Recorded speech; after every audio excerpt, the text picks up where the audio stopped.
Bismillahirrahmanirrahim. Assalamualaikum warahmatullahi wabarakatuh. Baik, perkenalkan, nama saya Aidani Fathur Rahim. Saya dari mata kuliah program pendidikan agama Islam dan saya berasal dari Kota Batam. Di sini saya akan menjelaskan ataupun mempraktekkan dari materi-materi yang telah dosen berikan kepada saya melewati e-learning ataupun tutorial online. Maka di sini saya akan membawakan dua materi ataupun mempraktekkan dua materi yang saya pilih dari 4 materi yang diberikan. Yang pertama yang akan saya ambil yaitu keterampilan memberikan penguatan, dan yang kedua yaitu keterampilan menjelaskan. Yang pertama mungkin yang akan saya bahas yaitu bagaimana keterampilan kita dalam menjelaskan sebagai guru di depan para murid-muridnya ataupun siswa-siswinya. Baik, di sini saya jelaskan terlebih dahulu bahwa keterampilan menjelaskan adalah kemampuan guru dalam menyampaikan informasi ataupun konsep secara jelas dari cara maupun yang mudah dipahami oleh peserta didik kita, siswa kita.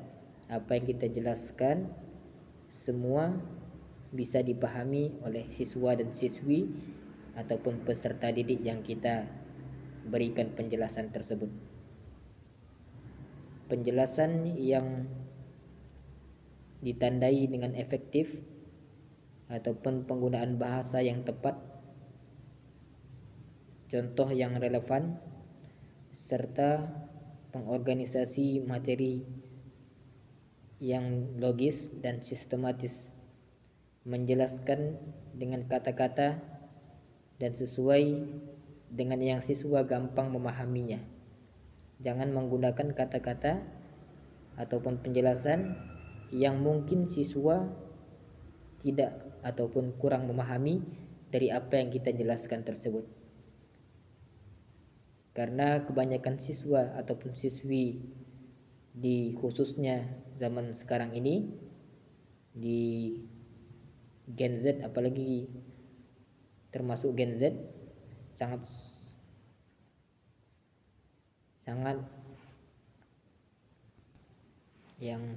kurang menarik mungkin pada diri peserta didik. Maka bagaimana caranya kita menjelaskan walaupun penjelasan kita sederhana tapi dapat dipahami oleh semua peserta didik yang kita sampaikan.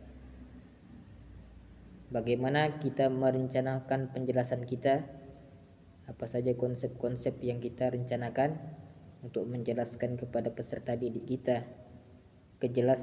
Jelasnya kata-kata penyampaian kita terhadap siswa dan siswi ataupun peserta didik yang kita sampaikan penjelasan tersebut. Bagaimana penggunaan contoh dan ilustrasi kita dalam menjelaskan. Kita menjelaskan pasti harus menggunakan contoh. Misalnya kita menjelaskan bagaimana kita menerangkan adab-adab saat kita makan maupun minum.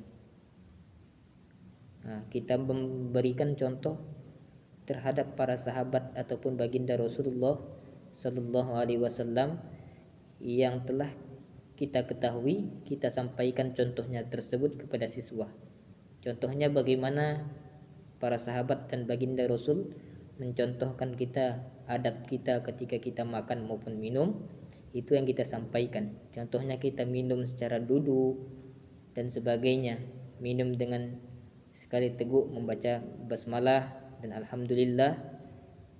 itu adab yang kita sampaikan. Maka ilustrasi maupun contoh yang kita gunakan untuk kita sampaikan untuk lebih mendetail ataupun menjelaskan terhadap apa yang telah kita sampaikan dapat dipahami oleh siswa-siswi ataupun peserta didik yang kita sampaikan. Selanjutnya pemberian tekanan. Bagaimana penjelasan kita ini kita tekan kepada kalimat-kalimat yang mungkin harus kita memberikan tekanan. Contohnya yaitu jangan sampai pada penjelasan yang mungkin tidak patut ditiru oleh siswa, maka kita tekankan. Dan di sini contohnya jangan sampai yang saya sampaikan ini, Bapak sampaikan ini, siswa dan siswi semuanya tidak termasuk dalam golongan orang-orang yang Bapak sampaikan ini. Yang terakhir mungkin umpan balik. Bagaimana siswa-siswi menanggapi dari apa yang telah kita jelaskan, dan kita pun bertanya, menanyai kepada siswa apakah siswa tersebut memahami, dan jikalau kurang memahami tolong disampaikan pertanyaan-pertanyaannya. Dan kalau siswa tidak ada yang bertanya, maka kita sebagai pendidik lah yang menanyakan apa yang telah kita sampaikan kepada siswa-siswi. Kita berikan pertanyaan, apakah siswa tersebut memahami apa yang telah kita sampaikan dan apa yang telah kita jelaskan.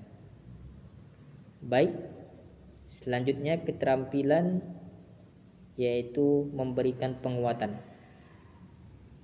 Baik, saya sampaikan keterampilan memberikan penguatan ini adalah bagaimana kemampuan guru dalam memberikan respon positif terhadap perilaku ataupun jawaban peserta didik untuk meningkatkan motivasi dan partisipasi penguatan dalam berupa verbal maupun non-verbal, dan harus diberikan secara tepat waktu, tulis, serta relevan dalam konteks pembelajaran. Baik, di sini saya jelaskan dalam keterampilan memberikan penguatan ini bagaimana pada saat siswa memberikan pertanyaan ataupun jawaban saat kita bertanya kepada siswa ataupun siswi tersebut, maka kita sebagai pendidik memberikan apresiasi ataupun penguatan maupun motivasi atas jawaban yang telah diberikan oleh siswa tersebut atas pertanyaan kita. Agar apa? Agar peserta didik kita termotivasi terus untuk selalu memberikan jawaban-jawaban dan jawaban terhadap apa yang pendidik ataupun kita semua sebagai pengajar memberikan pertanyaan kepada siswa-siswi kita. Agar apa yang telah siswa-siswi kita berikan jawaban tersebut, mereka tidak merasa malu atas jawaban mereka, dan sangat berani dan selalu berani untuk selalu memberikan jawaban atas pertanyaan dari pendidik tersebut. Berikan makna. Jikalau siswa ataupun siswi kita tidak tepat dalam memberikan jawaban tersebut, kita berikan maknanya, kita berikan jawaban yang terbaik, dan serta respon positif dari kita sangat penting. Itu yang memberikan motivasi kepada siswa-siswi kita dengan tulus dan memberikan mereka semangat mungkin untuk selalu bertanya, selalu memberikan jawaban kepada apa yang telah kita sampaikan dan apa yang telah kita tanyakan kepada mereka. Dan sampaikan agar apa yang telah mereka tanyakan maupun apa yang mereka jawab itu tepat sasaran. Sasarannya sangat jelas, kata-katanya sangat jelas, dan jawaban sangat tepat. Serta berikan variasi pertanyaan maupun jawaban. Pertanyaan kita berikan variasi, serta jawaban mereka saat mereka kurang tepat memberikan jawaban, kita benarkan, kita jelaskan, dan kita apresiasi jawaban mereka, dan berikan variasi maupun keterampilan saat kita sudah menjelaskan segalanya, maka saatnya kita sebagai pendidik mengapresiasi keterampilan siswa itu dalam menjelaskan maupun memberikan penguatan dalam diri siswa tersebut agar berani selalu menjawab apa yang telah guru sampaikan maupun guru berikan pertanyaan. Mungkin itu saja yang dapat saya sampaikan pada praktek kali ini. Kurang dan lebihnya mungkin saya mohon maaf yang sebesar-besarnya. Atas perhatiannya saya ucapkan terima kasih. Billahi taufik wal hidayah. Wassalamualaikum warahmatullahi wabarakatuh.